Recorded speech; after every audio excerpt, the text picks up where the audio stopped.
Hello students. चलिए, तो आज के क्लास में हम लोग पढ़ेंगे मेटलर्जी, नहीं जिसको हिंदी में हम लोग कहते हैं धातु कर्म। ध्यान रखना, ये आपका चैप्टर नंबर 6 है। ठीक, इस चैप्टर में हम लोग क्या पढ़ना है थोड़ा बहुत समझ लें।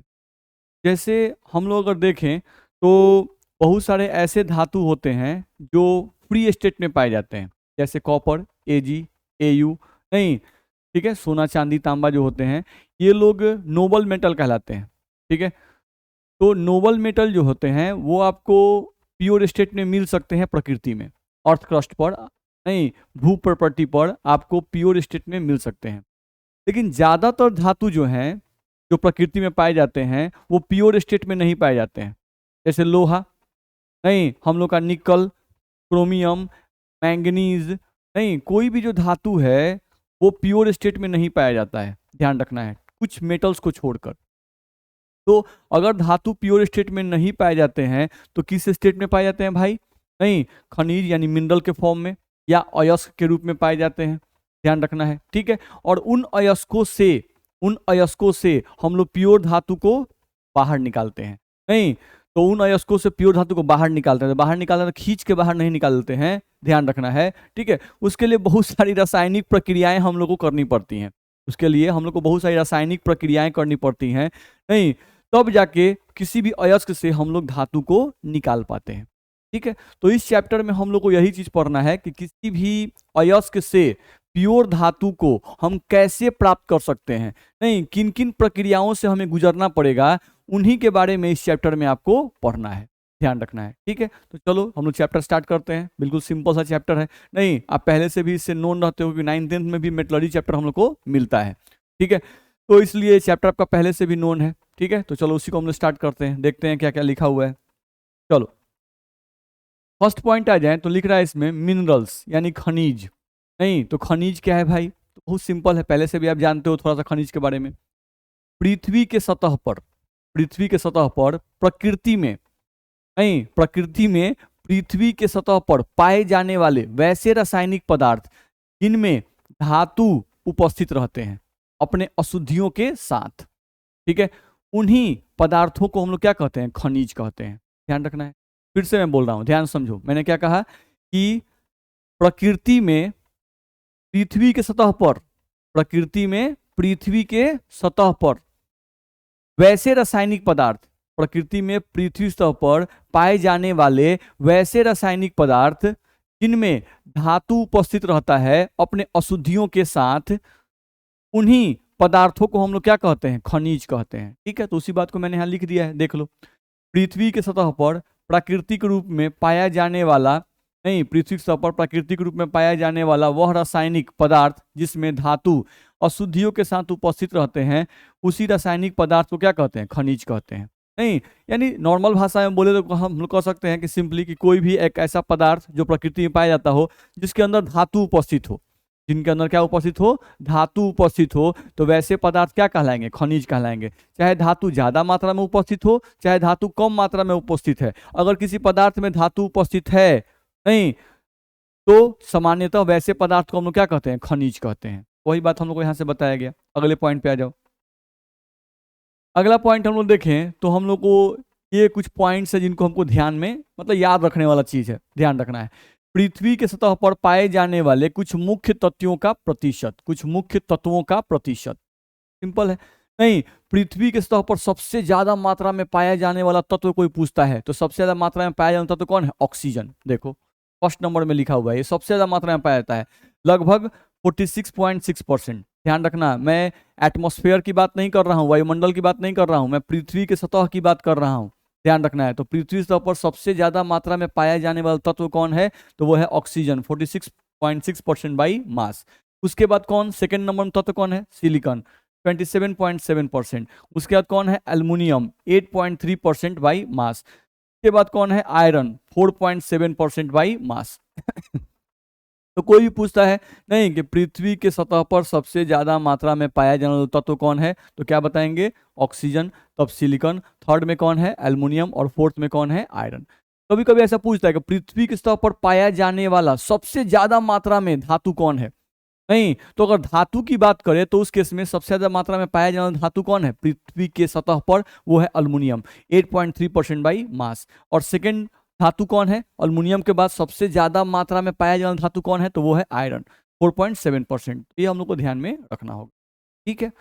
अब हम लोग को यहाँ कहा जा रहा है कि पृथ्वी के सतह पर बहुत सारे ऐसे कीमती पत्थर भी पाए जाते हैं जिसको हम लोग रत्न कहते हैं। नहीं, तो जो कीमती पत्थर होते हैं, जो रत्न होते हैं, वो एक्चुअली एल्यूमिना के बने होते हैं। नहीं, देख लो Al2O3, बहुत से रत्न Al2O3 के अशुद्ध रूप हैं, ध्यान रखना है। नहीं, बहुत सारे जो रत्न हैं वो Al2O3 एल्यूमिना या अल्युमिनियम ऑक्साइड के क्या है? अशुद्ध रूप हैं, वो बताया गया।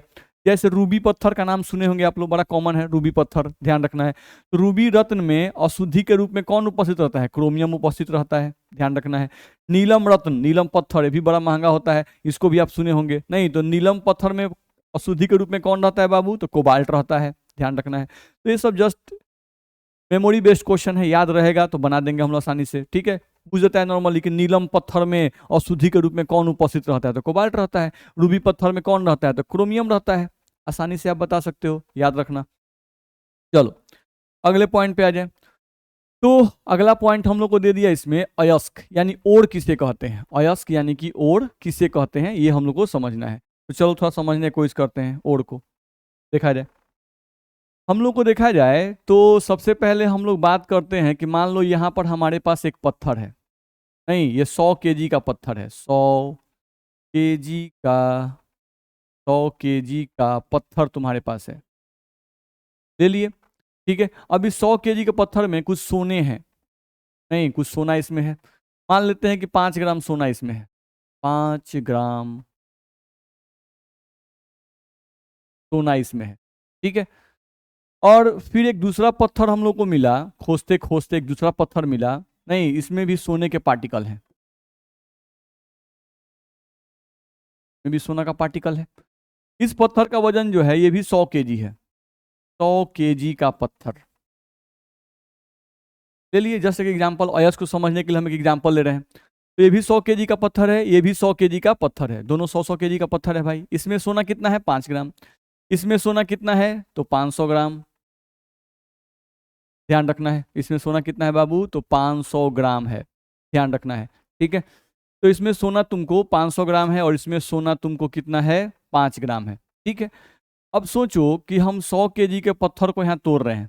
नहीं, तो 100 केजी के पत्थर को तोड़ने पर हमको 5 ग्राम सोना मिलेगा। ये एक ऐसा पदार्थ है जिसमें सोना उपस्थित है। तो अगर किसी पदार्थ में धातु उपस्थित होता है उसे क्या कहते हैं? खनिज। तो ये सोना का खनिज है, हम इसको बोलेंगे कि ये सोना का खनिज है, लिख रही है। ये भी जो है हमारे सोना का खनिज है, क्योंकि इसमें भी धातु उपस्थित है। और कौन धातु है? तो सोना है। ये भी सोना का खनिज है। तो हम अभी पढ़ाए थे कि जिस पदार्थ में धातु पाया जाए, नहीं उस पदार्थ को हम लोग क्या कहते हैं? उस धातु का खनिज कहते हैं। तो इस पदार्थ में सोना पाया जा रहा है, इसलिए सोना का खनिज कहलाएगा, ठीक है। लिख दिए हम लोग, ध्यान रखना है। अब यहाँ पे 100 केजी पत्थर में कितना ग्राम सोना है? 5 ग्राम। तो मान लो इस 100 केजी पत्थर में से 100 केजी पत्थर में से 5 ग्राम सोना निकालने में हमारा जो रुपया खर्च हुआ, वो रुपया खर्च हो गया, मान लेते हैं ऐसे ही कि हमारा रुपया खर्च हो गया 20,000 रुपया। 20,000 रुपया हमारा खर्च हो गया। जो 5 ग्राम सोना निकला, नहीं तो जो सोना का कीमत था, सोना का कीमत जो यहाँ पर आया 5 ग्राम सोना का कीमत, नहीं वो मान लेते हैं कि 5 ग्राम सोना का कीमत कुछ भी मान लेते हैं कि हमको 18,000 मिला। 5 ग्राम सोना की कीमत कितना मिला? 18,000 रुपया यहाँ पर हम लोग को मिला। तो सोना निकालने में खर्चा कितना हुआ बाबू? 20,000। और सोना निकला कितना का? 18,000 का। तो फायदा हुआ कि लॉस हुआ? लॉस हुआ। नहीं, साथ साथ यहाँ पर पत्थर है 100 ग्राम का, सोना है इसमें 5 ग्राम, तो गंदगी यानी बहुत ज्यादा होगा, बहुत मुश्किल से सोना चुनना पड़ेगा। नहीं, बहुत सारे पत्थर के कणों में से बहुत कम सोना निकलेगा, ध्यान रखना है। तो यहाँ से सोना निकालना क्या फायदेमंद है? नहीं, यहाँ सोना निकालना फायदेमंद नहीं है। तो ये सोना खनिज है, लेकिन इस खनिज से सोना को निकालना फायदेमंद नहीं है। इस खनिज से सोना को निकालना आसान नहीं है। तो यह खनिज, यह सोना का जो खनिज है, इसको सोना का अयस्क नहीं कहेंगे। सोना का अयस्क, अयस्क नहीं कहेंगे, इसको सोना का अयस्क नहीं कहेंगे, ध्यान रखना है। ठीक है, यहाँ देखो 100 केजी पत्थर है, 100 केजी पत्थर में खर्च अभी हम लिखे थे, तो यहाँ पर तुमको खर्च आ गया सोना निकालने में 20,000 रुपया, 20,000 रुपया आया। और सोना कितना मिला? 500 ग्राम। नहीं तो 500 ग्राम सोना कितना रुपया होगा? नहीं, मोटा मोटी मान लो, अगर हम लोग क्या लिखते हैं, सोना का कीमत, सोना का कीमत लिखें, नहीं तो अभी अगर कीमत, अगर हम लोग देखें तो अभी अगर अंदाज लगाएं हम लोग 500 ग्राम सोना का, तो सोचो कि 10 ग्राम जो सोना है, तो 10 ग्राम सोना अभी लगभग अंदाज एक लेना है कि 50,000 रुपये चल रहा है। नहीं तो 10 ग्राम सोना का कीमत है 50,000 रुपया, ध्यान रखना है। तो अगर 500 ग्राम सोना है बाबू, तो 500 ग्राम सोना कितना कीमत होगा? तो 50,000 लिख दो, पट्टा में 10 लिख दो, और गुना में कितना लिख दो? 500 लिख दो। नहीं तो यहाँ पर तुम क्या करोगे, एगो शून्य से मात्र एगो शून्य कटेगा भाई, बाप रे कितना कीमत हो जाएगा जी, 50 25, देख लो। आ शून्य कय गो? तो 3 गो, एगो 4 गो, एगो 5 गो, 1 2 3 4 5, यानी लगभग हो गया ये 25 लाख, लॉटरी लग जाएगा, समझ रहे हैं। खर्चा हुआ इसको 20,000, और सोना कीमत, सोना कितना का निकला? 25 लाख, सीधे लखपति। नहीं 1 2 3 4 5, ध्यान रखना है, लगभग 25 लाख रुपया जो हम लोग का 25 लाख रुपया का सोना निकलेगा, समझ रहे हैं। तो ये जो सोना का खनिज है, ये सोना का अयस्क कहलाएगा, ये सोना का अयस्क कहलाएगा, ये सोना का अयस्क कहलाएगा, ध्यान रखना है। तो अयस्क का मतलब होता है कि वैसे खनिज जिनसे धातु आसानी से निकाला जा सके तथा फायदेमंद तरीके से निकाला जा सके। नहीं, जिसे धातु आसानी से भी निकल जाए और निकालने पर हमको फायदा भी हो, तो उसी पदार्थ को या उसी खनिज को अयस्क कहते हैं, ध्यान रखना है। ठीक है, सभी खनिज अयस्क नहीं हो सकते हैं। नहीं, ये भी तो खनिज ही था सोना का, ये भी खनिज ही है सोना का। नहीं, लेकिन इस खनिज को हम लोग अयस्क नहीं कहेंगे, इस खनिज को हम लोग अयस्क कहेंगे, क्योंकि इससे निकालने पर, इससे धातु निकालने पर हमें फायदा है। नहीं, इससे धातु निकालने पर हमें फायदा है, तो इसे हम लोग इस खनिज को हम लोग अयस्क कहेंगे। लेकिन इस खनिज को हम लोग अयस्क नहीं कहेंगे, क्योंकि इसमें धातु निकालने पर हमें लॉस है, ध्यान रखना है। ठीक है, तो अयस्क, जितने भी अयस्क होते हैं वो सब खनिज हो सकते हैं, लेकिन सभी खनिज अयस्क हो जाएं ये कोई जरूरी नहीं है। ठीक है, तो उसी बात को मैंने यहाँ पर लिखा है, आप पढ़ सकते हो। अयस्क का परिभाषा क्या लिखा हुआ है? तो लिखा हुआ है, वह खनिज जिससे धातु का निष्कर्षण कम खर्च और आसानी से किया जा सकता है अयस्क कहलाता है, ध्यान रखना है। तो वह खनिज जिससे धातु का निष्कर्षण कम खर्च और आसानी से किया जा सकता है अयस्क कहलाते हैं। बहुत सिंपल सी बात है, ध्यान रखना है। ठीक है, चलो अब यहाँ लिखा हुआ है कुछ महत्वपूर्ण धातुओं के मुख्य खनिज। नहीं, जैसे अल्मुनियम का, अल्मुनियम किस किस खनिज में पाया जाता है भाई? तो एक बॉक्साइट है और एक केओलिनाइट है। नहीं, अल्मुनियम के दो खनिज हैं प्रकृति में, एक बॉक्साइट और एक केओलिनाइट।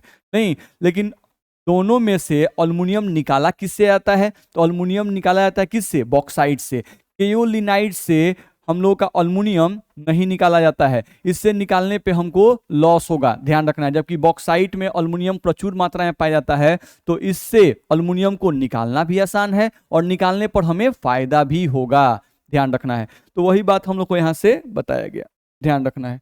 तो मेरे हिसाब से आपको समझ में आ गया होगा। तो ये दोनों अल्मुनियम के खनिज हो गए, नहीं बॉक्साइट और केओलिनाइट, लेकिन इन दोनों में अयस्क कौन है? तो बॉक्साइट। ठीक है, तो वही हम लोग को लिखा हुआ है कि दोनों ए और बी दोनों अल्मुनियम के खनिज हैं, लेकिन ए जो है वो अल्मुनियम का अयस्क है। ठीक है, तो अयस्क का मतलब कि अल्मुनियम बॉक्साइट से ही निकाला जाएगा। तो बिहार बोर्ड के एग्जाम में आता है कि अल्मुनियम के मुख्य अयस्क कौन है? तो बॉक्साइट है। फॉर्मूला क्या है? तो याद रखो Al2O3.2H2O, Al2O3.2H2O इस फॉर्म में। नहीं, केओलिनाइट जो है उसका फॉर्मूला क्या है? तो Al2O3.2SiO2.2H2O, ये हम लोग का फॉर्मूला है, तो उसको हम लोग को ध्यान में रखना होगा। ठीक है, चलो आगे बढ़ते हैं हम लोग। यहाँ से देखें हम लोग तो अगले पॉइंट पे आ जाए। अब जैसे एल्युमिनियम का आप याद किए, वैसे ही आयरन के अयस्क कौन कौन से हैं, सॉरी खनिज कौन कौन से हैं? तो आपके हेमेटाइट हैं जिसका फॉर्मूला Fe2O3 है। नहीं, मैग्नेटाइट है जिसका फॉर्मूला Fe3O4 है, सीडेराइट है जिसको FeCO3 कहते हैं, आयरन पाइराइट है जिसको FeS2 कहते हैं। तो ये सभी आयरन के खनिज हैं, यानी इन सभी पत्थरों में, ये सभी हम लोग को पत्थर के फॉर्म में ही पाए जाते हैं, नहीं बड़े बड़े पदार्थों के रूप में पाए जाते हैं। सबका नाम हम लोगों ने ही रखा हुआ है, मतलब मैंने नहीं रखा हुआ है, साइंटिस्टों ने रखा हुआ है, ध्यान रखना है, ठीक है। तो आयरन के ये सब खनिज हैं, लेकिन इन सभी खनिजों में हम लोग का सबसे मुख्य खनिज कौन है? हेमेटाइट, नहीं Fe2O3, ये सबसे मुख्य खनिज है और इसी को हम लोग आयरन का अयस्क कहेंगे, क्योंकि आयरन को जब भी निकालना होता है तो हम लोग किस खनिज का उपयोग करते हैं, किस अयस्क का उपयोग करते हैं? तो हेमेटाइट का उपयोग करते हैं, क्योंकि इसमें आयरन प्रचुर मात्रा में उपस्थित रहता है और इससे आयरन को निकालना आसान होता है, ध्यान रखना है, ठीक है। वैसे ही जिंक, तो जिंक के लिए हम लोग को ध्यान रखना होगा, जिंक के लिए हम लोग को ध्यान रखना होगा, जिंक के कौन कौन से हैं भाई? तो जिंक ब्लेंड, या इसी को कहते हैं एस्फेलेराइट, जिंक को ही हम लोग एस्फेलेराइट कहते हैं, जिसका फॉर्मूला क्या है? जिंक ब्लेंड का ZnS। नहीं, फिर कौन है? कैलामाइन, जिसको ZnCO3 कहते हैं। फिर कौन है? जिंकाइट, जिसको ZnO कहते हैं। तो ये सब नाम है, नहीं, और ये नाम के सब फॉर्मूला दिए गए हैं। तो ऑब्जेक्टिव में सब पूछता है हम लोगों से, नहीं पूछ देगा हम लोग को भाई, नहीं कि जिंक ब्लेंड का सूत्र क्या है, नहीं हम लोगों से पूछ देगा जिंक का मुख्य अयस्क कौन है, तो जिंक ब्लेंड है, नहीं। तो ये सब क्वेश्चन आपको पूछ सकता है, तो इसे आपको याद करना पड़ेगा।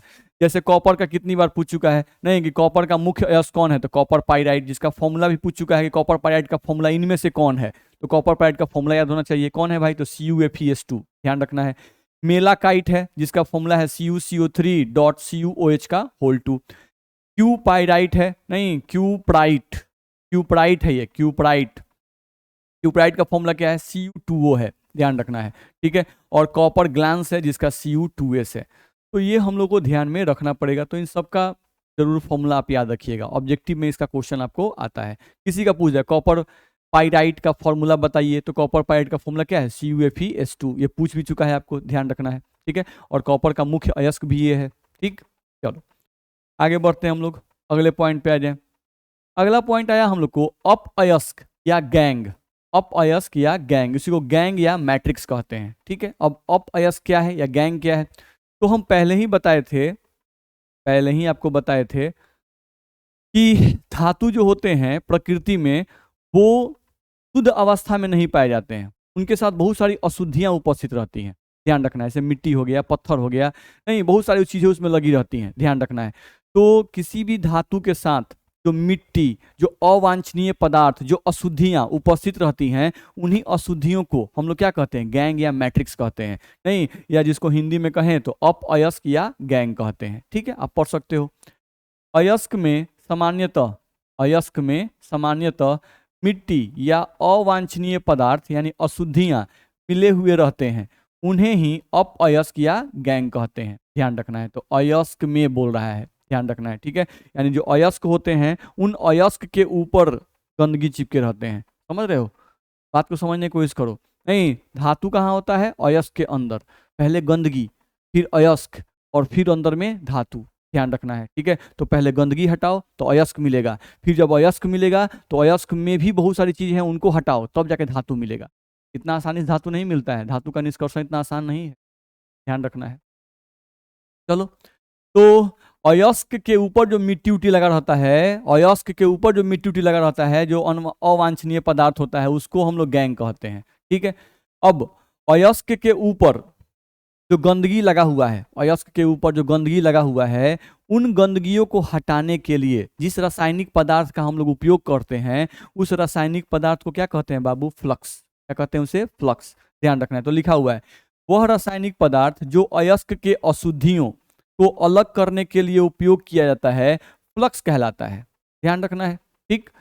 अब फ्लक्स जो है, फ्लक्स के बारे में हम लोग समझ गए। तो गैंग क्या है? अयस्क के ऊपर बैठी हुई अशुद्धियां, ठीक है। फ्लक्स क्या है? तो अशुद्धियों को हटाने के लिए जो रासायनिक पदार्थ उपयोग करते हैं उसे फ्लक्स कहते हैं।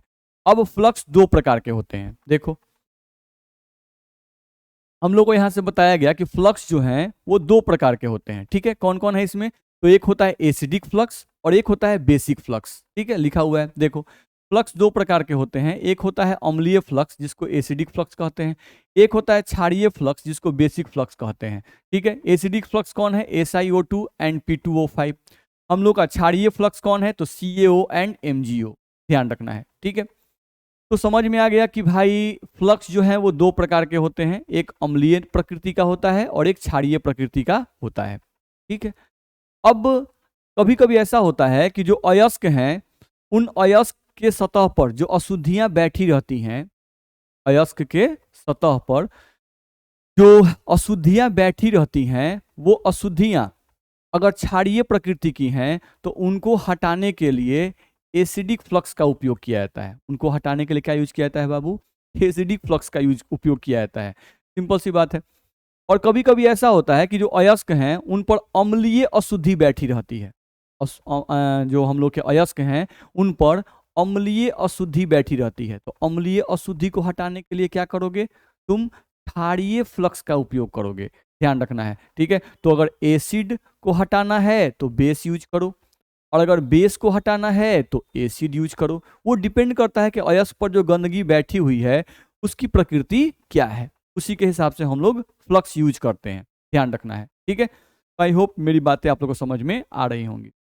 चलो, तो यहां से देखें, अगर तो लिखा हुआ है, जो हम लोग बोल रहे थे वो लिखा हुआ है कि क्षारीय अशुद्धियों को, ध्यान से पढ़ना, क्षारीय अशुद्धियों को अलग करने के लिए अम्लीय फ्लक्स का उपयोग किया जाता है। अम्लीय फ्लक्स का उपयोग किया जाता है। ठीक है, फिर लिखा है अम्लीय अशुद्धियों को अलग करने के लिए, अम्लीय अशुद्धियों को अलग करने के लिए क्षारीय फ्लक्स का उपयोग, क्षारीय फ्लक्स का उपयोग किया जाता है, ध्यान रखना है। तो समझ गए आप? नहीं, दोबारा बोलने की आवश्यकता नहीं है। अब आगे आते हैं, देखा जाए अगला पॉइंट हम लोग को लिखा गया यहाँ से धातु मल, जिसको इंग्लिश में कहते हैं स्लैग। चलो समझो पहले। धातु मल या स्लैग क्या है, समझ, बड़ा आसान सा चीज। जैसे अयस्क है, अयस्क के ऊपर अशुद्धियां बैठी रहती हैं, उन अशुद्धियों को तुम क्या कहते हो? गैंग।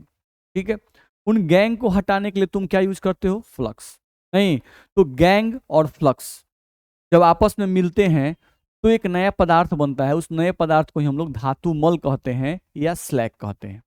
ठीक है, समझ गए हम लोग? तो वही बात हम लोग को लिखा हुआ है कि धातु मल या स्लैग क्या है, तो धातु मल बराबर गैंग प्लस फ्लक्स। नहीं, फ्लक्स को कभी कभी गालक भी लिखा रहता है, ध्यान रखना है। चलो, अब समझने का कोशिश करो। यहाँ से एक पॉइंट लिखा हुआ है जिसको हम पढ़ सकते हैं, गैंग के सापेक्ष में स्लैग को अलग करना आसान होता है। सही बात है। अगर किसी भी अयस्क के सतह पर, किसी भी अयस्क के सतह पर जो गंदगी बैठी हुई है उसको हटाना है तो हम फ्लक्स यूज, फ्लक्स गैंग के साथ अभिक्रिया कर लेता है और अभिक्रिया करके एक भारी पदार्थ का निर्माण करता है जो आसानी से बर्तन के तल पर नीचे बैठ जाता है। ठीक है, तो इसीलिए जो धातुमल होते हैं उनको हटाना आसान होता है। नहीं, उनको हटाना आसान होता है। ठीक, चलो अब यहां समझते हैं। जैसे गैंग, अब जैसे मान लो कि कोई अयस्क है और उस पर चिपका हुआ है CaO, कोई अयस्क है जिस पर चिपका हुआ है CaO, और ये CaO क्या है? अशुद्धि है।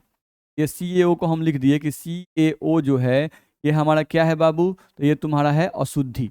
नहीं, अब ये कैसा अशुद्धि है भाई? तो ये मेटल का ऑक्साइड है। तो मेटल का ऑक्साइड है, तो मेटल के ऑक्साइड तो बेसिक नेचर के होते हैं, तो ये बेसिक अशुद्धि है, यानी क्षारीय अशुद्धि है, जिसको हम लोग बोल सकते हैं ये कैसा अशुद्धि है? क्षारीय अशुद्धि है। ठीक है, क्योंकि मेटल का ऑक्साइड है बाबू। नहीं, तो मेटल का ऑक्साइड क्या होते हैं? बेसिक नेचर के होते हैं, क्षारीय प्रकृति के होते हैं। तो ये CaO चिपका हुआ है किसी अयस्क पर, अब इसको हटाना है, तो इसको हटाने के लिए जो फ्लक्स यूज करते हैं वो यूज करते हैं SiO2। नहीं, ध्यान रखना है। तो ये हमारा क्या हो गया? फ्लक्स। और इस फ्लक्स को क्या कहेंगे? एसिडिक फ्लक्स है ये हमारा। ये हमारा क्या है? Acidic flux. इसको एसिडिक क्यों बोल रहे हैं बाबू? सिलिकॉन क्या है? अधातु, और अधातु के जो ऑक्साइड्स होते हैं वो क्या होते हैं? अम्लीय प्रकृति के होते हैं, ध्यान रखना है। तो ये हो गया तुम्हारा फ्लक्स, नहीं, और ये हो गया तुम्हारा अशुद्धि। अब इन दोनों को तुम मिला देते हो, तो इन दोनों को मिलाने से जो फॉर्मूला बनता है वो बनता है CaSiO3। ये हम लोग का फॉर्मूला बनेगा। तो कैल्शियम 1, सिलिकॉन 1 और ऑक्सीजन 2 और 1 3, CaSiO3 ये बनता है। अब ये जो बना इसी को हम लोग क्या कहते हैं? स्लैग, या इसी को हम लोग हिंदी में क्या कहते हैं? धातु मल। ध्यान रखना है। तो ये अशुद्धि जो था इसी को तो आप गैंग कहते हो ना बाबू, ये गैंग है। तो gangue plus flux is equals to slag या धातु मल। तो ये ध्यान रखना होगा। कभी कभी ऐसा होता है कि हम लोगों का अशुद्धि के रूप में SiO2 ही चिपका रहता है, ध्यान रखना है, अशुद्धि के रूप में और SiO2 चिपका रहेगा। अब SiO2 जो है वो कभी कभी अशुद्धि का काम करने लगता है, ध्यान रखना है। तो अगर SiO2 अशुद्धि है तो ये तो सिलिकॉन का है, नॉन मेटल का ऑक्साइड है, तो ये कैसा होगा, अम्लीय अशुद्धि है। ये हम लोग को अम्लीय अशुद्धि है। तो इस अम्लीय अशुद्धि को हटाने के लिए कभी कभी CaO, देख रहे हो, नहीं इसको हटाने के लिए इसका उपयोग किए, तो इसको हटाने के लिए अब CaO का उपयोग कर रहे हैं। अब ये हमारा बेसिक फ्लक्स हो जाएगा, नहीं बेसिक फ्लक्स हो जाएगा, नहीं एक जगह जो अशुद्धि है दूसरी जगह वो फ्लक्स है, एक जगह जो फ्लक्स है दूसरी जगह वो अशुद्धि है। ठीक है, अजब का गजब कहानी है, ध्यान रखना है। ठीक है, जगह जगह का फर्क है भाई। ठीक है, चलो, तो अम्लीय अशुद्धि और बेसिक फ्लक्स फिर मिलेंगे तो फिर वही बनेगा CaSiO3। तो ये आपका क्या बन गया, स्लैग बन गया, धातु मल। तो ये भारी होते हैं इसलिए बर्तन तल पे आसानी से नीचे बैठ जाते हैं। ठीक है, तो आई होप मेरी बातें आप लोग को इतनी समझ में आ गई होंगी। ठीक है, तो हम लोग नॉर्मल सी बातें पढ़ लिए, गैंग क्या है, फ्लक्स क्या है और स्लैग क्या है, ये पढ़ लिए। ठीक है, अब अगले पॉइंट पे आते हैं, देखा जाए। चलो भाई, तो अगला पॉइंट हम लोग को लिख रहा है इसमें कि अयस्कों से धातुओं के पृथक्करण तथा निष्कर्षण के लिए मुख्यतः निम्नलिखित पद सम्मिलित हैं। ये लाइन ऊपर वाला क्या कह रहा है, तो ये कह रहा है क्या कि अब अयस्क से, नहीं, अयस्कों से धातुओं का पृथक्करण, यानी कि अब अयस्क से धातु को निकालना है, नहीं, तो अयस्क से धातु को निकालने के लिए हम लोगों को कौन कौन से स्टेप से गुजरना पड़ेगा, उन स्टेप्स के बारे में अब ये पढ़ा रहा है। ठीक है, तो स्टेप्स देखते हैं, बहुत आसान आसान स्टेप है भाई। कौन कौन सा स्टेप है, तो पहला स्टेप लिखा है अयस्क को तोड़ना और पीसना। सबसे पहले लिख रहा है अयस्क को तोड़ना और पीसना। तो समझो, अयस्क को तोड़ना, नहीं, तो हमको पता है कि जो भी धातु हैं वो कहाँ पाए जाते हैं, तो पत्थरों के अंदर पाए जाते हैं, नहीं, बहुत सारे पहाड़ हैं उसमें पत्थरों के अंदर कोई धातु हम लोग का पाया जाएगा। तो जनरली जो अयस्क होते हैं प्रकृति में वो बड़े बड़े लम्स के रूप में पाए जाते हैं, यानी बड़े बड़े पत्थरों के अंदर उपस्थित बड़े बड़े पत्थरों के रूप में पाए जाते हैं, ध्यान रखना है। तो सबसे पहले हम लोग क्या करना होगा, अगर उन पत्थरों में से धातु को निकालना है तो सबसे पहले क्या करना पड़ेगा, उन बड़े बड़े पत्थरों को पहले छोटे छोटे टुकड़ों में तोड़ना होगा। ठीक है, फिर उन टुकड़ों को इकट्ठा करके उनको एक मशीन के द्वारा उनको पाउडर के फॉर्म में पीसना होगा। तो मेटल प्राप्त करने का सबसे पहला स्टेप ये है कि अयस्क को लाओ, तो अयस्क बड़े बड़े पत्थरों के रूप में पाए जाते हैं, उनको छोटे छोटे टुकड़ों में तोड़ो और उन छोटे छोटे टुकड़ों को फिर पाउडर फॉर्म में कन्वर्ट करो, सबसे पहला काम।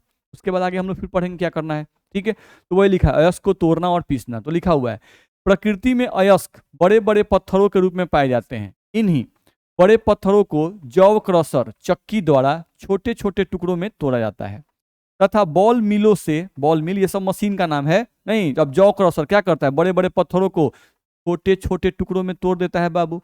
और जो बॉल मिल है ये क्या करता है, छोटे छोटे टुकड़ों को पाउडर के रूप में परिवर्तित कर देता है। सिंपल है, ध्यान रखना है, नहीं, तो ये काम हम लोग कर सकते हैं।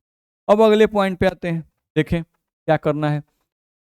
अगला है अयस्क का सांद्रण, यानी तोड़ दिए पीस दिए। अब तोड़ने पीसने के बाद अगला काम क्या करना है, तो अगला काम ये कह रहा है कि अयस्क का सांद्रण या उसी को बोलते हैं अयस्क का प्रसाधन या अयस्क का ससज्जीकरण, नहीं सज्जीकरण कुछ पढ़ लीजिएगा, सज्जीकरण ही बोलते होंगे, नहीं, तो अयस्क का सांद्रण मेन हम लोग का पॉइंट यहाँ पे अयस्क का सांद्रण।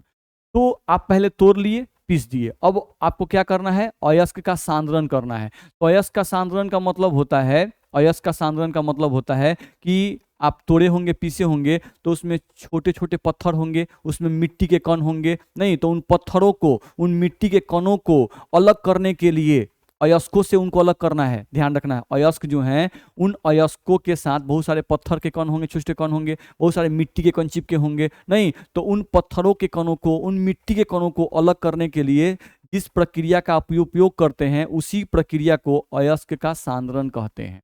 ठीक है, मेरी बात आप ध्यान सुनिएगा, आपको समझ में आ रही होगी। मैंने फिर से बात बोल रहा हूँ, क्या है मेरे पास, तो मैंने पहले अयस्क को तोड़ दिया पीस दिया। ठीक है, अब अयस्क जो हैं उन अयस्कों के साथ छोटे छोटे कंकड़ होंगे, छोटे छोटे पत्थर होंगे, उनके साथ बहुत सारे मिट्टी के कण होंगे, तो उन कंकड़ों को अलग करना है, उन पत्थरों को अलग करना है। तो उन कंकड़ों को, पत्थरों को, मिट्टियों को अलग करने के लिए जो आप प्रक्रिया, जो प्रोसेस आप अप्लाई करते हो, उन्हीं प्रोसेसेस को हम लोग क्या कहते हैं? अयस्क का सांद्रण। चलो पढ़ लेते हैं। अयस्क से अनुपयोगी अशुद्धियों, मिट्टी या पत्थर को हटाने की प्रक्रिया को अयस्क का सांद्रण कहते हैं। सिंपल है। अलग अलग अयस्कों के सांद्रण का तरीका अलग अलग होता है। सही बात है भाई, अलग अलग अयस्कों के लिए तरीका क्या होगा? अलग अलग होगा। ध्यान रखना है, क्योंकि अलग अलग अयस्क का प्रकृति अलग अलग है। अलग अलग अयस्क के साथ जो गंदगी उपस्थित रहती है वो अलग अलग रहती है, तो सबके लिए प्रोसेस क्या होगा? अलग अलग होगा। ठीक है, चलो देखते हैं, अगले पॉइंट पे आ जाते हैं। चलो, अब सबसे पहले लिखा हुआ है सांद्रण के तरीके, नहीं यानी कि मिट्टी को, कंकड़ों को अलग करने का क्या तरीका है। तो एक पॉइंट इसमें नहीं लिखा रहता है, बड़ा सिंपल सा पॉइंट है, एक लिखा रहता है हैंड पिकिंग। सांद्रण का एक तरीका है हैंड पिकिंग, यानी हाथ से जो बड़े बड़े पत्थर हैं, कंकड़ हैं, उनको चुनना। ठीक है, उनको चुन के आप, जो आपको दिख रहा है उनको चुन के आप अलग कर दीजिए, फेंक दीजिए। एक ये भी तरीका है। ठीक है, दूसरा दूसरा हम लोग को क्या होता है? द्रवीय धावन या गुरुत्वीय पृथक्करण। द्रवीय धावन या गुरुत्वीय पृथक्करण। ठीक है, तो द्रवीय धावन का मतलब होता है द्रव्य के द्वारा धो देना। नहीं, द्रव्य के द्वारा धो दीजिए, यानी कि पानी से धो दीजिए। तो क्या करना है? जैसे आप अयस्क लिए थे, बड़े से पत्थर थे, तोड़ दिए थे, पीस दिए थे, और तोड़ने पीसने के बाद आप क्या किए? उनको इकट्ठा कर दीजिए। अयस्क भारी होते हैं, नहीं, अयस्क जो होते हैं वो भारी होते हैं। ध्यान रखना, इन कंपेरिजन टू मिट्टी, इन कंपेरिजन टू सैंड, नहीं, बालू के रेस्पेक्ट में, मिट्टी के रेस्पेक्ट में, और छोटे छोटे कंकड़ों के रेस्पेक्ट में अयस्क के कण भारी होते हैं। ठीक है, तो उनको हम यहाँ इकट्ठा कर दिए। ये जो ग्रीन कलर का गोल गोल दिखाई दे रहा है वो सब क्या है? अयस्क है। और इसमें जो व्हाइट कलर का दिख रहा है वो सब क्या है? हमारे गंदगी है, मिट्टी है, बालू है, छोटे छोटे पत्थर है, वो सब है। ठीक है, इधर हम लोग क्या ले लिए? ये आपका पाइप है, ये आपका पाइप है। नहीं, अब पाइप से आप हाई प्रेशर यहां पर दे रहे हैं। हाई प्रेशर का मतलब इतना प्रेशर नहीं कि अयस्क सब दह जाए, नहीं, आप उतना हाई प्रेशर दे रहे हैं कि इस पे जो गंदगियां बैठी हुई हैं वो सब गंदगियां क्या हो जाए? यहाँ से अलग हो जाए। ध्यान रखना है, सब गंदगियां, यानी कि मिट्टी के कण अलग हो जाए, बालू के कण अलग हो जाए, पत्थर के छोटे छोटे कण जो थे वो सब क्या हो जाए? अलग हो जाए। तो साफ सुथरा, हमको अयस्क को साफ सुथरा करना है। ध्यान रखना है, ठीक है। ये आपका धातु नहीं है, जो ग्रीन ग्रीन हम लिखे हुए हैं ये आपका धातु नहीं है बाबू, ये अयस्क है। अब इस अयस्क के अंदर अभी धातु है, तो पहले अयस्क को साफ सुथरा करो। पहले साफ सुथरा अयस्क मिलेगा, तब तो अयस्क में से धातु को निकालना है। अभी अभी कहानी है, ध्यान रखना है। तो सबसे पहले अयस्क को साफ सुथरा किए। कैसे करेंगे? द्रवीय धावन, नहीं, पाइप के प्रेशर से मारेंगे, जितना भी हम लोग का मिट्टी विट्टी होगा, बालू उलू होगा, सब दह जाएगा, हट जाएगा। चलो पढ़ लेते हैं। इस प्रक्रिया में अयस्क के चूर्ण, ध्यान से पढ़ो, अयस्क के चूर्ण को बहती हुई जल की तेज धारा में धोया जाता है। इसके कारण हल्के गैंग के कण, यानी गैंग मतलब गंदगी के कण, जल के साथ बाहर निकल जाते हैं तथा भारी अयस्क के कण शेष रह जाते हैं। ठीक है, तो समझ गए हैं आप लोग क्या करना है। ठीक है, तोड़ो, पीसो और उसके बाद धो दो। नहीं, तोड़ो, पीसो और धो दो। अब कुछ ऐसे भी कण होते हैं जो धोने के कारण नहीं निकलते हैं, नहीं, तो उनके लिए एक और तरीका है हमारे पास, चुंबकीय पृथक्करण, जिसको हम बोल रहे हैं मैग्नेटिक सेपरेशन। ठीक है, अब मैग्नेटिक सेपरेशन का मतलब समझने की कोशिश करो। मैग्नेटिक सेपरेशन में क्या होता है? मैग्नेटिक सेपरेशन में क्या होता है, थोड़ा ध्यान समझो। जैसे मान लो तुम आयरन का अयस्क ले लो, आयरन का अयस्क, जैसे हेमेटाइट है तो हेमेटाइट ले लो। नहीं, अब हेमेटाइट जो अयस्क है, ठीक है, तो वो आयरन का है, तो आयरन जो है वो चुंबक से आकर्षित होता है, आयरन चुंबक से आकर्षित होता है। ठीक है, तो हम मान लो कि आयरन का अयस्क ले लिया। अब आयरन के अयस्क के साथ बहुत सारी गंदगियां भी उपस्थित है, नहीं, तो अयस्क के कण, क्योंकि आयरन है उसमें, तो वो तो चुंबक से आकर्षित होंगे, लेकिन जो गंदगियां हैं, जो पत्थर हैं जिनमें आयरन नहीं है, वो चुंबक से आकर्षित नहीं होंगी। ठीक है, तो इन दोनों को अलग करना बड़ा आसान है। कैसे करोगे? देख लो, हम लोग यहाँ पर एक फिगर बनाए हुए हैं, इसी फिगर को हम थोड़ा यहाँ फिर से बना देते हैं, आपको समझ में आ जाएगा। यहाँ पे हम लोग एक अलग पेज बना देते हैं। देखो तो यहाँ से हम लोग क्या लिए, ये आपका इस तरह से हम ले लिए। ठीक है, अब यहाँ पर ये जो हम लोग गोल घेरे हुए हैं, नहीं, ध्यान रखना है, ठीक है, ये जो है आपका ये पट्टी है, इसको हम लोग क्या कर रहे हैं? पट्टी। ठीक है, जो कि नाच रही है इस गोल पर। और ये जो गोल गोल आपको दिख रहा है ये आपका मैग्नेट का बना हुआ है, ये आपका जो है ये वाला गोल, ये नहीं, ये वाला गोल जो है चुंबक का बना हुआ है, मैग्नेट का। ये आपका मैग्नेट का बना हुआ है, चुंबक का बना हुआ है। और उसके ऊपर हम लोग नहीं, जैसे आटा चक्की में आप देखे होंगे कि आटा चक्की में हम लोग का इसमें फीता लगाया रहता है और वो फीता जो ऐसे ऐसे नाचते रहता है, नहीं, एक इधर गोल और इधर गोल रहता है, नहीं, और फीता जो है आराम से ऐसे पट पट पट पट नाचते रहता है आटा चक्की में, ठीक है। पुली आप देखे होंगे, उसी पे हम लोग का बेल्ट की तरह नाचते रहता है, ठीक है। तो वही हम लोग का जस्ट है। अब हम लोग क्या किए कि यहाँ पर, नहीं, यहाँ पर हम लोग क्या किए कि इसमें हम लोग अयस्क को डाल दिए। अयस्क डालने का मतलब होता है कि अयस्क प्लस गंदगी, अयस्क प्लस गंदगी को हम लोग इसमें डाल दिए, ठीक है। सब तो मिक्स है, आप पीस दिए हैं तो पीसने के बाद अयस्क और गंदगी सब मिक्स है, उनको उठा के आप इस पे डाल दिए, डाल दिए। ये पट्टा हम लोग का चल रहा है, नहीं, अब यहाँ पे आप 2 बर्तन लगा दो, एक बर्तन और एक बर्तन, यहाँ 2 बर्तन लगा दिए। अब होगा क्या कि इसमें आप डाले हुए हो अयस्क के कण भी हैं, नहीं, और साथ साथ कुछ गंदगी भी है, तो गंदगी का कलर चेंज कर लो, मान लो ग्रीन कलर का गंदगी कर लो, नहीं, ये सब आपके गंदगी हो गए। तो अब क्या होगा कि ये जो पीला कलर वाला हम लोग लिखे हुए हैं बाबू, समझो, ये जो पीला कलर का हम लोग लिखे हुए हैं, मान लिए हुए हैं, तो ये क्या है, आयरन का अयस्क, ये हम लोग को है आयरन का अयस्क, ये तुमको आयरन का अयस्क है। और जो ग्रीन कलर वाला है, नहीं, ये तुम्हारा क्या है, अशुद्धि। ग्रीन कलर वाला जो तुम्हारा था वो क्या है, अशुद्धि। अब समझने की कोशिश करो कि जो आयरन का अयस्क है, नहीं, ये तो चुंबक से आकर्षित होगा, ये तुम्हारा चुंबक से आकर्षित होगा, लेकिन अशुद्धि जो है यह चुंबक से आकर्षित नहीं होगा, यह चुंबक से आकर्षित नहीं होगा, ध्यान रखना है। तो अब आप जैसे ही इस पर इसको डालोगे, इस पर आप आ रहे हो, तो ये हम लोगों का इस तरह से इस तरह से इस तरह से इस पट्टी पर नाचते हुए इधर आएंगे, ध्यान रखना है। इस तरह से हम लोग को ये सब इधर आएंगे, ध्यान रखना है। इसमें आपका ग्रीन वाला भी आएगा, यानी साथ में अशुद्धि भी आएगा, ये सब आपके अशुद्धि है, ध्यान रखना है, ठीक है। तो ये सब हम लोग क्या आएंगे। अब जो अशुद्धि होगा वो तो चुंबक से आकर्षित नहीं होता है, तो अशुद्धि जो था वो आपका इस बर्तन में आके गिरने लगेगा, क्योंकि चुंबक से आकर्षित नहीं हो रहा है, चुंबक है आपका, तो चुंबक से तो कोई मतलब है नहीं, ये प्लेट नाच रहा है तो इनको दूर फेंकेगा। और ये जो थे पीला वाले, ये तो चुंबक से चिपके रहेंगे, तो नहीं, तो पट्टी पे आ रहे हैं, चुंबक से चिपकते हुए आ रहे हैं, आ रहे हैं, आ रहे हैं, और यहाँ पर आकर वो गिरेंगे, ध्यान रखना है, वो यहाँ पर आकर गिरेंगे। तो इसमें कौन गिरेगा, आपका Fe के अयस्क, इसमें गिरेंगे आपके Fe के अयस्क गिरेंगे। और इसमें कौन गिरा आपका, तो इसमें गिरेगा अशुद्धि, ध्यान रखना है। तो इस प्रक्रिया को हम लोग क्या कहते हैं, मैग्नेटिक सेपरेशन, इस प्रक्रिया को हम लोग क्या कहते हैं, मैग्नेटिक सेपरेशन।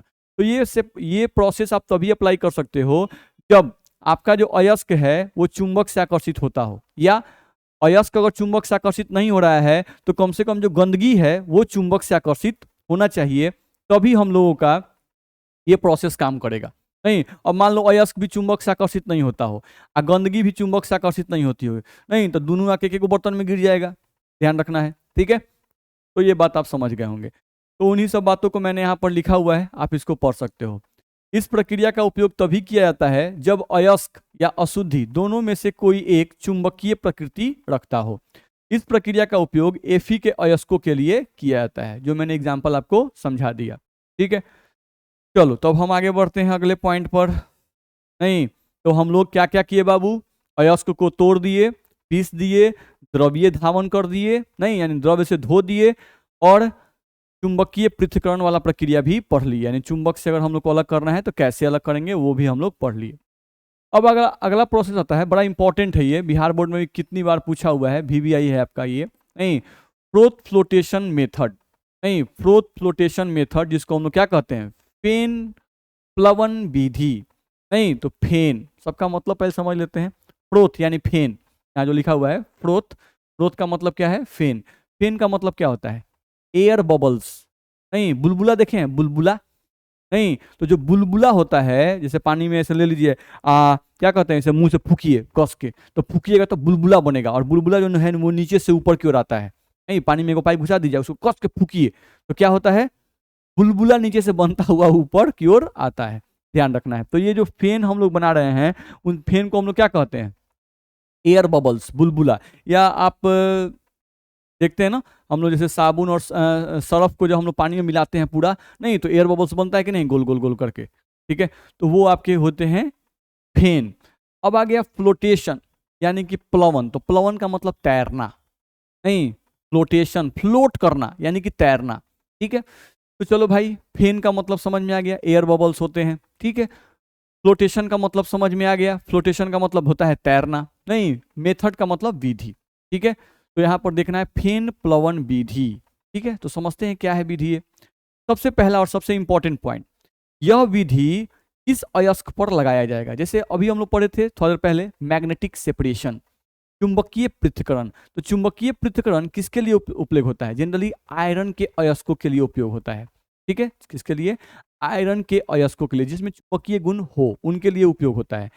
वैसे ही फेन प्लवन विधि जो है वो किन अयस्कों के लिए यूज होता है बाबू? तो ये तुमको यूज होता है वैसे अयस्कों के लिए जिसमें धातु के साथ सल्फर उपस्थित रहे, ठीक है। ध्यान से मेरी बात सुनना, ये कैसे अयस्कों के लिए उपयोग किया जाएगा? तो वैसे अयस्कों के लिए उपयोग किया जाएगा जिन अयस्कों में धातु के साथ सल्फर उपस्थित रहते हैं, ध्यान रखना है, ठीक है। तो अयस्क हो गए हमारे धातु के साथ सल्फर, और उनके साथ जो गंदगियां उपस्थित है, तो अयस्क पर जो गंदगियां उपस्थित रहती हैं, नहीं तो कौन से अयस्क? सल्फाइड अयस्क। धातु के साथ अगर सल्फर रहे तो उसे क्या कहेंगे?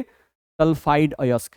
तो सल्फाइड अयस्क के ऊपर जो गंदगियां उपस्थित रहती हैं, ध्यान से मेरी बात सुनना, सल्फाइड अयस्क के ऊपर जो गंदगियां उपस्थित रहती हैं, उन गंदगियों को हटाने के लिए, सल्फाइड अयस्क के ऊपर जो गंदगियां उपस्थित रहती हैं, उन गंदगियों को हटाने के लिए जिस विधि का हम उपयोग करते हैं, उसी विधि को फेन प्लवन विधि कहते हैं। सिंपल सी बात है, देखो लिखा हुआ है, यह विधि सल्फाइड अयस्कों को गैंग से मुक्त करने के लिए प्रयुक्त होती है।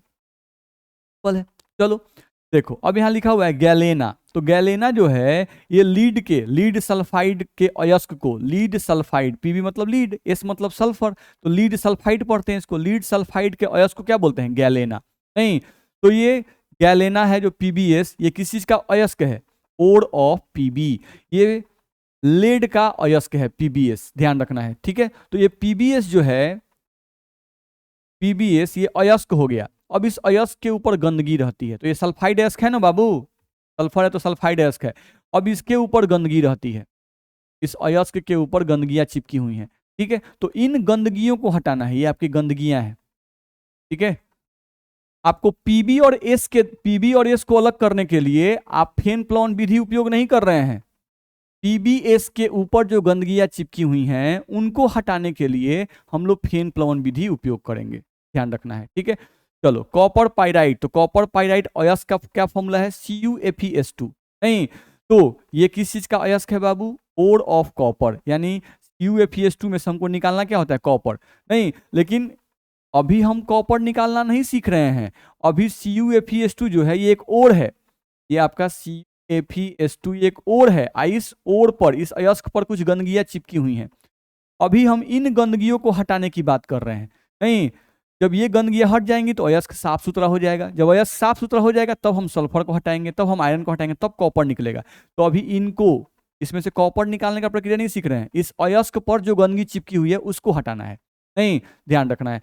तो ये भी सल्फाइड अयस्क था, ये भी सल्फाइड अयस्क था, नहीं। तो सल्फाइड अयस्क के ऊपर जो गंदगियां चिपकी रहती हैं, उन गंदगियों को हटाने के लिए जिस प्रक्रिया का हम लोग उपयोग करते हैं, उसी प्रक्रिया को हम लोग क्या कहते हैं? फेन प्लवन विधि, ठीक है। तो आई होप आप समझ गए होंगे। सेम है, जिंक ब्लेंड है, ZnS, नहीं। तो ये जिंक का अयस्क है, ये भी सल्फाइड अयस्क है, नहीं। तो इसके ऊपर भी जो गंदगियां उपस्थित रहती हैं, उन गंदगियों को हटाने के लिए हम लोग फेन प्लवन विधि का उपयोग करते हैं, ठीक। तो आई होप मेरी बात आप लोग को समझ में आ गई होगी। चलिए अगले पॉइंट पे आते हैं। अगला पॉइंट क्या कह रहा है? हाँ, तो इस पॉइंट को पहले हम समझ लेते हैं, तब हम इसको पढ़ेंगे। चलो समझते हैं थोड़ा।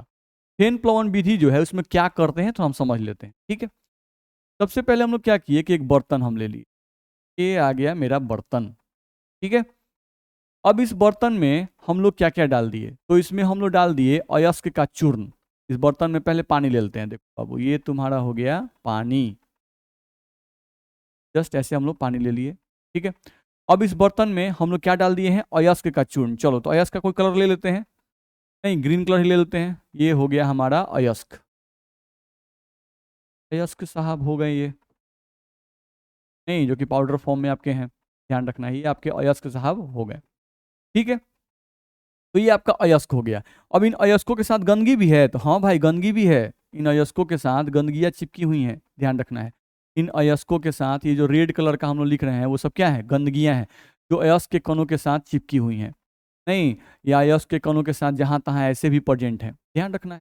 तो ये हो गए हमारे गंदगी, ये हो गए हमारे गंदगी, ध्यान रखना है, जो ऐसे भी उपस्थित हैं और अयस्क के साथ भी उपस्थित है, ठीक। तो रेड वाले, ये रेड वाले, रेड वाले ये क्या हो गए, गंदगी, अशुद्धि, ध्यान रखना है, ठीक है। और ये जो ग्रीन वाले थे जिनको हम लोग ग्रीन डॉट किए हैं, ये हमारे क्या है बाबू, अयस्क, ठीक है। और ये जो पीला कलर है जिसको हम लोग ऐसे लिखे हैं, ये क्या है, पानी, ठीक है। तो ये हमारे हो गए, ठीक है। अब हम लोग थोड़ा सा ध्यान दें, थोड़ा सा ध्यान दें। अब हम लोग क्या किए, इसमें तो हम लोग का ठीक है भाई पानी है, नहीं इसमें अयस्क के चूर्ण हम डाल दिए, नहीं तो अयस्क के चूर्ण में क्या है, गंदगी भी है और अयस्क के कण भी है, ध्यान रखना है, ठीक है। अब इस पानी में हम लोगों को ऊपर से डाला जाता है कलेक्टर्स, जिसको कहते हैं संग्राही, ऊपर से हम लोग क्या डालते हैं, संग्राही, ध्यान रखना है, समझेंगे संग्राही का काम क्या है। तो ऊपर से हम लोग डाल दिए संग्राही। अभी समझते हैं कि संग्राही जो है ये वायल होता है, यानी कि तैलीय प्रकृति का होता है।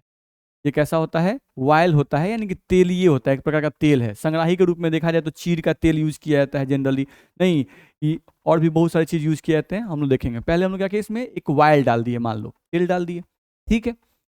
चलो भाई, और इसमें हम लोग क्या डालते हैं ऊपर से, और इसमें हम लोग डालते हैं फेन अस्थायीकारी, फेन अस्थायीकारी,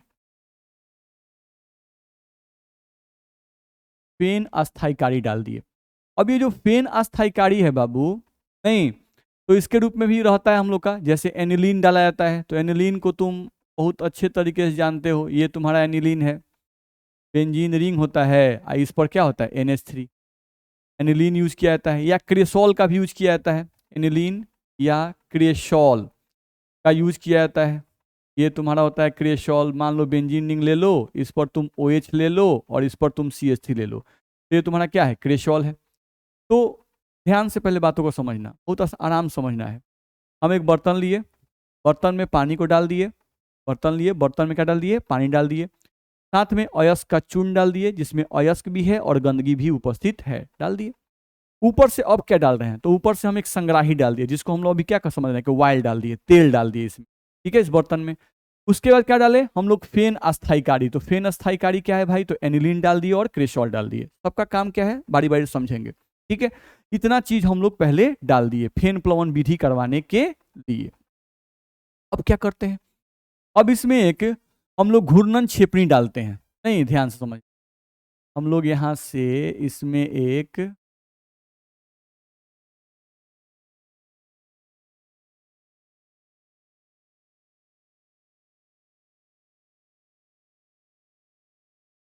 इसमें हम लोग एक घूर्णन छेपनी डालते हैं, नहीं जैसे आप मट्ठा मोहने वाला, नहीं ठीक है, मट्ठा मोहने वाला देखें ऐसे ऐसे महा जाता है, ठीक है, तो वही हम लोग घूर्णन छेपनी है, ठीक है।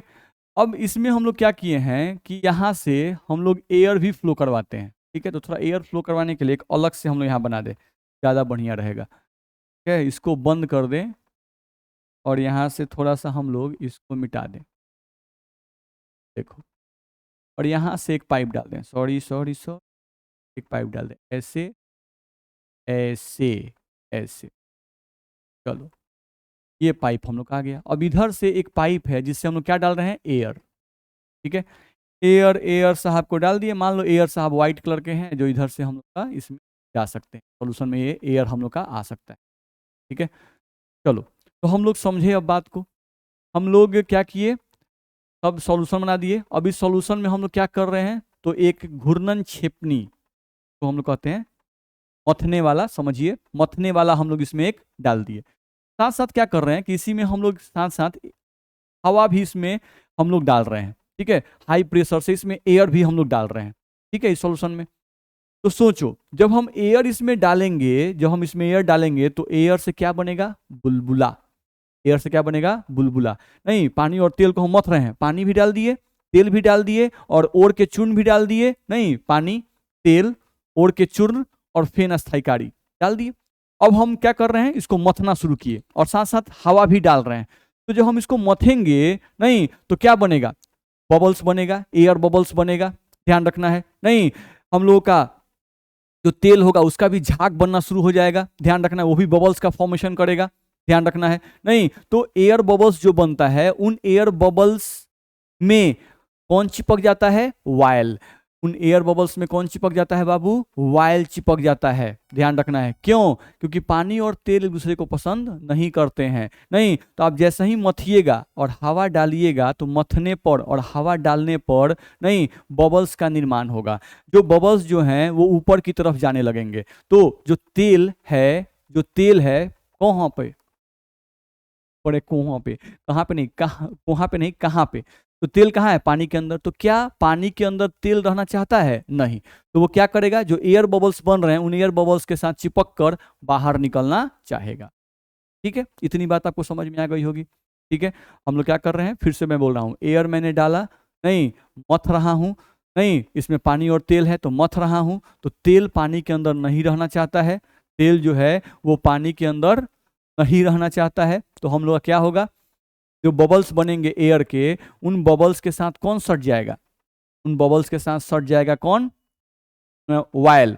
जो तेल होंगे हम लोग के, जिनको हम लोग संग्राही कह रहे हैं, ये संग्राही जो है वो चिपक के उनके साथ ऊपर जाने लगेंगे, ठीक है।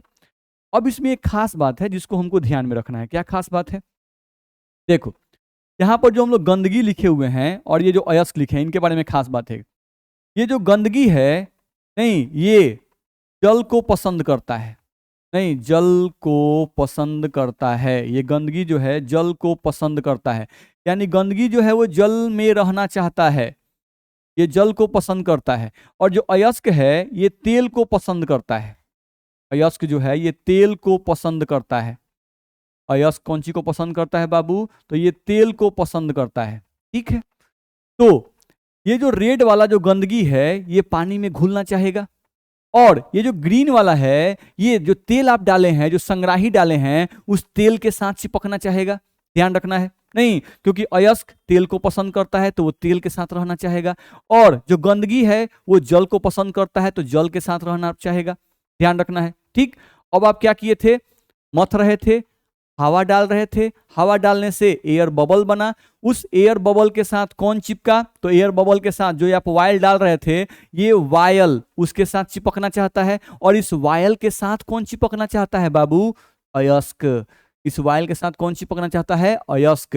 तो समझो, बबल बना, एयर का बबल बना, एयर के बबल्स के साथ कौन चिपका, वायल। वायल का मतलब संग्राही, और संग्राही किसको पकड़ लिया है, तो संग्राही किसको पकड़ लिया है बाबू, अयस्क को। नहीं, अब अयस्क, संग्राही और एयर बबल्स बाहर निकल रहे हैं, नहीं, और वो सब कहाँ जा रहे हैं, ऊपर, बिलियन के सतह पर ऊपर जमा होना शुरू हो जाएंगे, ध्यान रखना है, ठीक। ये बात ध्यान रखना होगा।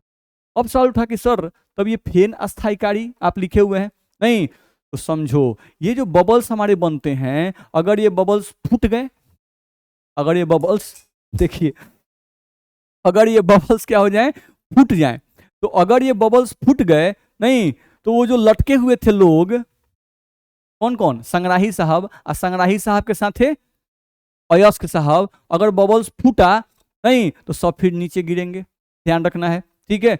तो हम लोग को ध्यान रखना है, ये जो फेन अस्थायीकारी है ये क्या करता है, आपका जो फेन बनता है, जो बबल्स बनते हैं, नहीं, उन बबल्स को अस्थायित्व प्रदान करता है, उन बबल्स को क्या करता है, अस्थायित्व प्रदान करता है, ताकि ये स्टेबल रहें, ये जल्दी फूटे नहीं, नहीं, ये आसानी से ऊपर आ जाएं और ऊपर आकर स्टेबल फॉर्म में रहें। नहीं तो अगर सब फूट जाएंगे, सब अगर वैनिश हो जाएंगे, तो फिर तो सब नीचे हो जाएगा, ध्यान रखना है, ठीक है। तो फिर किया धरा पे सब पानी फिर जाएगा। तो आई होप मेरी बात आपको कुछ कुछ समझ में आ रही होगी, ठीक है। ध्यान से इस बात को सुनिएगा तो समझ में आ जाएगा। मैं फिर से एक बार बोल दे रहा हूँ, हम लोग क्या किए, एक बर्तन लिए, बर्तन में पानी लिए, पानी में क्या लिए बाबू, तो पानी में हम लोग क्या क्या ले लिए, अयस्क का चूर्ण, जिसमें अयस्क भी है और गंदगी भी है। ठीक है, साथ साथ मैंने संग्राही ले लिया, जिसको मैं वायल बोल रहा हूँ। नहीं, संग्राही मतलब ये कोई तेल है, मैंने उसको डाल दिया। इसमें चीड़ का तेल लिखा रहता है, वसा अम्ल लिखा रहता है, नहीं, और जेथेंट लिखा रहता है, जिसको हम पढ़ लेंगे अभी। ठीक है, तो इनको मैंने डाल दिया, तो एक प्रकार का ये तेल है। तो पानी, तेल, अयस्क के चूर्ण जिनके साथ गंदगी उपस्थित है, और फेन अस्थायी काड़ी। अब हम लोग इसमें घूर्णन चक्री के द्वारा मथना शुरू किए, साथ साथ इसमें एयर डालना शुरू किए। डाल दिए, हुआ क्या, बबल्स बना। नहीं, तेल पानी में रहना पसंद नहीं करता है, तो जब बबल्स ऊपर जा रहे थे तो तेल के कण जो था वो बबल्स के साथ चिपकने लगे। नहीं, अब जो तेल के कण हैं उनको पसंद कौन करता है, अयस्क। नहीं, तो अयस्क जो था वो तेल के कण के साथ चिपक गया, वो पानी को रिपेल करने लगा। ध्यान रखना है, जैसे ही हम लोग का अयस्क संग्राही के साथ चिपकेगा, नहीं, क्योंकि ये तेल को पसंद करता है, तो वो संग्राही यानी तेल से चिपक गया, तेल के साथ चिपकेगा तो वो तेल के साथ और बबल्स के साथ ऊपर जाने लगेगा, और ऊपर जाकर सब क्या हो जाएंगे, जमा हो जाएंगे। अब उन झाग को हम लोग इकट्ठा कर लेते हैं, और उन झाग को इकट्ठा करके हम लोग सुखा देते हैं, तो हम लोगों का जितने भी अयस्क होंगे वो सब आपको मिल जाएंगे, सल्फाइड अयस्क साफ सुथरे, और जो गंदगियां होंगी वो पानी में नीचे उपस्थित रह जाएंगी। ध्यान रखना है। ठीक, तो आई होप मेरी बात आप लोगों को समझ में आ गई होगी। उन्हीं सब बातों को मैंने यहाँ पर लिखा है, आप उसको यहाँ पे पढ़ सकते हो। चलो, तो फेन प्लॉन विधि मेरे हिसाब से आपको समझ में आ गया होगा कि हम लोग कैसे सल्फाइड अयस्क को साफ सुथरा करेंगे। चलो चलो चलो पढ़ लो, अब यहाँ से आ जाओ। देखो, तो इस विधि में एक मिश्रण का निर्माण किया जाता है, जिसमें अयस्क के चूर्ण अशुद्धियों के साथ पानी, संग्राही जिसको कलेक्टर कहते हैं, तथा फेन स्थायीकारी उपस्थित रहते हैं। अभी जो बताया मैंने वही लिख दिया है। संग्राही, कलेक्टर्स, कलेक्टर के रूप में क्या क्या यूज करते हैं भाई, तो चीड़ का तेल, वसा अम्ल, जैंथेट, नहीं, जैंथेट यूज करते हैं। अब ये जैंथेट है, नहीं, वो क्या होता है, तो इसका एक फॉर्मूला लिख दिया है जैंथेट का, पोटासियम और सोडियम इथाइल जैंथेट। नहीं, उसका स्ट्रक्चर यहाँ पर लिख दिया हुआ है, देख लो। नहीं, ये हम लोग का स्ट्रक्चर है। तो इसमें ये पार्ट जो है तुम्हारा, ये पार्ट क्या है, नॉन पोलर, अध्रुवीय है। ये पार्ट तुम्हारा नॉन पोलर है, ध्यान रखना है। और ये वाला जो पार्ट है, ये पार्ट पोलर है। ये पार्ट क्या है, पोलर है। तो जो बबल्स होगा ये तुम्हारा एयर बबल्स हुआ, नहीं, और एयर बबल्स के साथ कौन चिपकेगा, ये वाला पार्ट। नहीं, तो हम ऐसे लिख रहे हैं, ध्यान रखना है। तो ये हम लोग का वही है, CH2 CH3, थोड़ा सा हम इसको ऐसे दिखाए हुए हैं। और इसी से आपका कौन चिपका हुआ है, O, ध्यान रखना है। और O से, O के साथ यहाँ पर C, O के साथ यहाँ पर हम लोग क्या है, C, ठीक है, और C के साथ यहाँ डबल बॉन्ड S, और यहाँ पर हम लोगों का S माइनस, और यहाँ पर हम लोग का Na+। नहीं, तो यहीं पर आपका जैसे लेड का अगर अयस्क है, मान लो लेड सल्फाइड था गैलेना, तो उसी का Pb2+, तो वही इनके से आकर्षित होता है, इनसे आकर्षित होता है। नहीं, इनके बीच में जनरली हम लोग को बोला जाता है कोऑर्डिनेट बॉन्ड बन जाता है। इनके बीच में कौन सा बॉन्ड बनता है बाबू, कोऑर्डिनेट बॉन्ड। तो उतना हम लोग डिटेल नहीं जाना है, बस ये देखना है कि ये क्या करते हैं, जो संग्राही होते हैं वो अयस्क को पकड़ लेते हैं। नहीं, और ये संग्राही जो हैं वो एयर बबल्स के साथ चिपक जाते हैं और धीरे धीरे ऊपर चले जाते हैं। ध्यान रखना है, ठीक है। तो यही काम हम लोग का होता है। चलो, तो ये बात हम लोग को समझ में आ गया होगा मेरे हिसाब से। अगले पॉइंट पे आ जाओ। ये तो हम लोग समझ चुके हैं, अगले पॉइंट पे आ जाओ। चलो, यहाँ लिख रहा है कि अयस्क के कण तेल में घुलनशील होते हैं। ठीक है, अभी मैंने बताया कि अयस्क के कण किसको पसंद करते हैं भाई, तो तेल को पसंद करते हैं। ठीक है, उसी में घुलनशील होते हैं। जबकि गैंग के कण जल में घुलनशील होते हैं। अभी मैंने बताया, वही चीज लिख दिया है मैंने। इसी कारण से विलयन में अयस्क के कण तेल से, जबकि गैंग के कण जल से भींग जाते हैं। ठीक है, ये भी समझ में आ गया। अब आ जाए घूर्णित छेपनी द्वारा। घूर्णित छेपनी वही जो हम लोग मथते हैं, नहीं, उसी को लिखा हुआ है। घूर्णित छेपनी द्वारा मिश्रण को मथा जाता है तथा इसमें वायु प्रवाहित किया जाता है। तथा इसमें क्या करते हैं हम लोग, वायु प्रवाहित करते हैं। ठीक है, जिसके कारण फेन या एयर बबल्स का निर्माण होता है। इन्हीं बुलबुलों या फेन के साथ अयस्क के कण चिपक जाते हैं। ध्यान रखना है, इन्हीं बुलबुलों या फेन के साथ कौन चिपकता है, तो इसमें आप जोड़ लीजिएगा, संग्राही चिपकते हैं। और संग्राही के साथ कौन चिपकता है, अयस्क के कण चिपक जाते हैं। ठीक है, तथा विलयन के सतह पर ऊपर जमा होने लगते हैं। कौन, फेन। तथा गैंग जल के साथ नीचे उपस्थित रहते हैं। तो जो बात मैंने बताया वही सब मैंने यहाँ लिख दिया है, आप पढ़ सकते हो। चलो आगे बढ़े। अब ये क्या लिख रहा है, संग्राही सल्फाइड अयस्क के कणों के साथ चिपक जाते हैं। नहीं तो मैंने बताया था वही, अशुद्धियों के साथ नहीं। जो संग्राही होते हैं वो अयस्क के कणों को सिर्फ चिपकाते हैं, अशुद्धियों को नहीं चिपकाते हैं। अशुद्धियां तो पानी को पसंद करती हैं, तो पानी में उपस्थित रहती हैं, ध्यान रखना है। ठीक है, तो संग्राही क्या करती हैं, अयस्क को चुन चुन के चिपका लेती हैं, ध्यान रखना है। ठीक है, और अशुद्धियों को छोड़ती जाती हैं, और संग्राही अयस्क और बबल्स ऊपर आते गया, ध्यान रखना है। ठीक है, चलो संग्राही सल्फाइड अयस्क के साथ चिपककर उन्हें जल विरोधी बना देते हैं। सही बात है, वही हम लोग को जो फिगर मैंने बताया था। नहीं, संग्राही जो होते हैं वो अयस्क के साथ चिपक जाते हैं और इनको जल विरोधी बना देते हैं। क्यों? क्योंकि इसमें नॉन पोलर पार्ट है और ये नॉन पोलर पार्ट जल विरोधी होता है, ध्यान रखना है।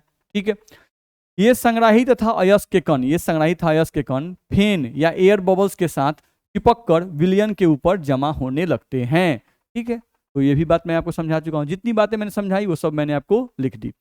फिर यहाँ लिखा हुआ है संग्राही कम मात्रा में उपस्थित रहते हैं, यानी संग्राही जो है वो कम मात्रा में ही डाला जाता है, उतना ही डाला जाता है कि हमको अयस्क को लेकर वो सब क्या करे, ऊपर की ओर आ जाए। ठीक, चलो अगले पॉइंट पे आ जाए।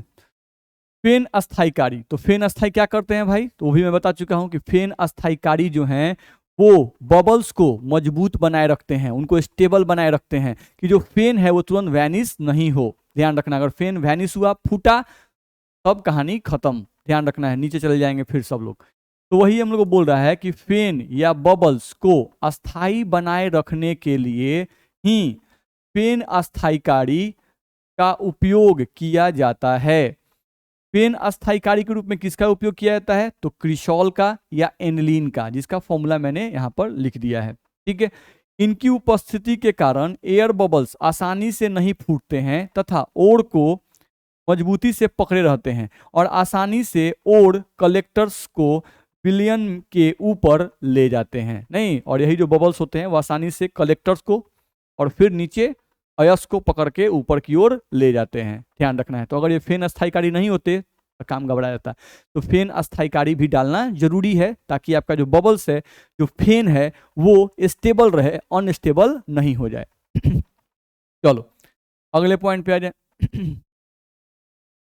उसके बाद फेन को निकाल लिया जाता है। उसके बाद क्या करते हैं, ऊपर जो फेन जमा होता है उसको निकाल लिया जाता है तथा उस फेन को सुखाकर, उस फेन को सुखा दीजिए तो उसमें सभी जो भी वायल वायल होंगे वो सब हट जाएंगे, ध्यान रखना है, और अयस्क बच जाएंगे। तो अयस्क के कणों को अलग कर लिया जाता है। ठीक है, तो आई होप आपको फोर्थ फ्लोटेशन प्रोसेस समझ में आ गया होगा। ठीक, चलो अगले पॉइंट पे आ जाए। अब इसमें एक हम लोग को लिखा रहता है एक्टिवेटिंग या डिप्रेसिंग एजेंट किसे कहते हैं। नहीं, तो मेनली हम लोग को यहाँ पर देखना है डिप्रेसिंग एजेंट के बारे में। डिप्रेसिंग एजेंट क्या होता है समझो। यहाँ पर कभी कभी ऐसा होता है कि हम लोग एक अयस्क को ले आए, नहीं, अब उस एक अयस्क में नहीं एक सल्फाइड अयस्क में दो सल्फाइड अयस्क आपस में चिपके हुए हैं। ध्यान से मेरा बात समझना, मैं क्या कह रहा हूं कि हम एक अयस्क लाए सल्फाइड का, नहीं, और सल्फाइड का अयस्क जब देख रहे हैं तो उसमें हम लोगों का PbS भी प्रेजेंट है, यानी लीड सल्फाइड भी प्रेजेंट है, और उसमें ZnS भी चिपका हुआ है, जिंक सल्फाइड भी चिपका हुआ है। अब बताइए कहानी, अब दो गो अयस्क के साथ सटा हुआ है। नहीं, तो अगर दो अयस्क एक साथ सटे हुए हैं भाई, तो अगर हम फेन प्लवन विधि करेंगे, रगड़ेंगे, एयर डालेंगे, तो फेन के साथ तो दोनों अयस्क बाहर निकल जाएगा। नहीं, और हमको चाहिए दोनों अलग अलग, तो उस केस में क्या क्या करेंगे हम लोग, ध्यान रखना है। उस केस में हम लोग क्या करेंगे, तो उस केस में हम लोगों को अगर एक अयस्क को दूसरे अयस्क से अलग करना है, या ऐसे बोले कि एक सल्फाइड अयस्क को दूसरे सल्फाइड अयस्क के एक सल्फाइड अयस्क को दूसरे सल्फाइड अयस्क से अगर अलग करना है, तो उसके लिए हम लोग डिप्रेसिंग एजेंट यूज करते हैं। नहीं, उसके लिए क्या हम लोग यूज करते हैं, डिप्रेसिंग एजेंट हम लोग यूज करते हैं। ठीक है, तो देखते हैं क्या लिख रहा है। कभी कभी सल्फाइड अयस्क में उपस्थित अशुद्धियां भी सल्फाइड के रूप में उपस्थित रहती हैं। ठीक है, कभी कभी सल्फाइड अयस्क जो है उसमें जो अशुद्धियां हैं वो भी सल्फाइड के रूप में ही उपस्थित रहती हैं। बताइए, तो अशुद्धियां भी ऊपर आ जाएंगी सल्फाइड की हैं तो, और अयस्क भी ऊपर आ जाएगा फेन के साथ, क्योंकि सल्फाइड अयस्क भी तेल को पसंद करते हैं, और अशुद्धियां भी सल्फाइड की हैं तो वो भी तेल को पसंद करती हैं, दोनों ऊपर। नहीं तो कहानी बड़ा गड़बड़ा जाएगा। चलो, इसी बात को ऐसे बोला, या हम यह भी कह सकते हैं कि एक ही अयस्क के चूर्ण में दो सल्फाइड अयस्क उपस्थित है। नहीं, एक ही अयस्क के साथ दो सल्फाइड अयस्क उपस्थित है। नहीं, उसी बात को आप ऐसे भी बोल सकते हैं। ठीक है, अब जब हम फेन का निर्माण करेंगे तो ये दोनों अयस्क फेन के साथ विलयन के ऊपर जमा हो जाएंगे, जबकि हमें सिर्फ एक ही अयस्क चाहिए। जबकि हमें कितना अयस्क चाहिए? सिर्फ एक ही अयस्क चाहिए। और जमा कईगो हो जाएगा? दोनों फेन में आ जाएगा। हम चाहते हैं कि फेन में एगो आए और एगो नीचे ही रहे। क्या करना पड़ेगा? डिप्रेसिंग एजेंट का यूज करना पड़ेगा। चलो देखते हैं क्या लिख रहा है। ये बोल रहा है कि दो अयस्कों में से एक अयस्क को प्राप्त करने के लिए ही डिप्रेसिंग एजेंट का उपयोग करते हैं। नहीं, ठीक है। डिप्रेसिंग एजेंट एक अयस्क को फेन में आने देते हैं तथा दूसरे अयस्क को फेन में आने से रोकते हैं। नहीं, तो ये डिप्रेसिंग एजेंट क्या करते हैं? एक को डिप्रेस कर देते हैं, एक को रोकते हैं। उनका नहीं बोलते हैं कि एक विद्यार्थी को एक्टिवेट कर दिया, एक को डिप्रेस कर दिए। नहीं, तो ये दो अयस्क है, अब एक को फेन में जाना है, एक को नहीं जाना है। तो ये डिप्रेसिंग एजेंट क्या करता है कि एक अयस्क को पकड़ के दबा देता है। नहीं, उनके साथ रिएक्शन कर लेगा, उनको समझा बुझा कहीं घुमाने ले चला गया। अब फेन बन रहा है तो फेन के साथ एक अयस्क चला गया। नहीं, तो डिप्रेसिंग एजेंट एक अयस्क को डिप्रेस कर देते हैं, नहीं, और दूसरे अयस्क को एक्टिवेट कर देते हैं, जिसके कारण से एक अयस्क ही फेन के साथ जा पाता है, दूसरा अयस्क फेन के साथ नहीं जा पाता है। ठीक है, तो वही बोल रहा है, जिससे हम आसानी से एक अयस्क को दूसरे अयस्क से अलग कर पाते हैं। चलो आगे देखा जाए क्या लिख रहा है।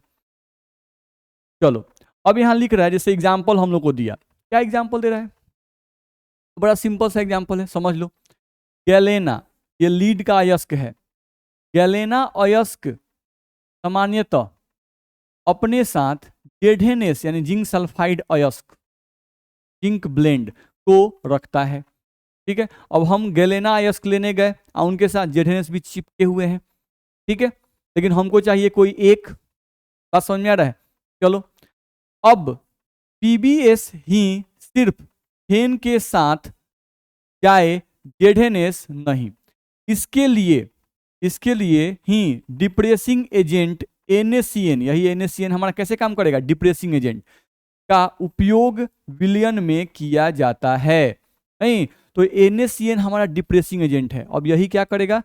जो जिंक सल्फाइड है इनको फेन में जाने से रोक देगा। नहीं, इनको विलयन में ही नीचे रोक देगा, इनको फेन में नहीं जाने देगा। कौन? NaCN। किसको नहीं जाने देगा? ZNS को नहीं जाने देगा। ठीक है, चलो यहां पर देखते हैं अब क्या लिख रहा है। NaCN ZNS, देखो NaCN जो डिप्रेसिंग एजेंट था वो क्या कर रहा है? ZNS को बहला फुसला रहा है, यानी इनसे अभिक्रिया करेगा। आप देख लो, NaCN ZNS के साथ मिलकर एक वाटर सॉल्युबल कॉम्प्लेक्स का निर्माण कर लेता है। देख लो, ZNS NaCN से कंबाइन किया और एक वाटर सॉल्युबल कॉम्प्लेक्स बना लिया, यानी कि अब ZnCN का होल 4 2- जो है ये पानी में घुलने वाला बन गया।